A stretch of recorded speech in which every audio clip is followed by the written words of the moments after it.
మే 13th మనకి elections ఉన్నాయి. Morning 7 o'clock నుంచి ఈవినింగ్ 6 గంటల దాకా అంటే ఎక్కువ ఉంటుంది కాబట్టి ఇంతకుముందు 5 గంటల దాకానే 7 to 5 PM పోలింగ్ ఉండేది. ఈసారి 7 AM నుంచి 6 PM దాకా పోలింగ్ ఉంటుంది. సో 6 PM లోపల మీరు వెళ్ళి క్యూలో జాయిన్ అయితే మళ్ళీ ఎంత టైం అయినా కూడా 7 అయినా 8 అయినా కూడా మీరు ఓటు వేసుకోవచ్చు. 6 PM లోపల వెళ్ళి క్యూలో ఉండి ఆ స్లిప్ తీసుకోవాలి. సో మీరు ప్రతి ఒక్కరూ మీ విలువైన ఓటు హక్కుని వినియోగించుకోవాలి. మొత్తం భారతదేశం మొత్తం కూడా ఈ జనరల్ ఎలక్షన్స్ నడుస్తున్నాయి.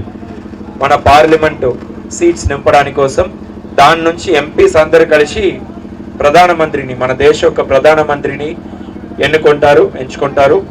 మీరు మీ ఓటుని వినియోగించకపోతే మీ మీద మిమ్మల్ని ఎవరు పాలిస్తారో వాళ్ళ మీద మీకు ఎలాంటి హక్కు లేకుండా పోతుంది. సో దయచేసి మీరు ప్రతి ఒక్కరు కూడా ఓటు హక్కుని వినియోగించుకోవాలి.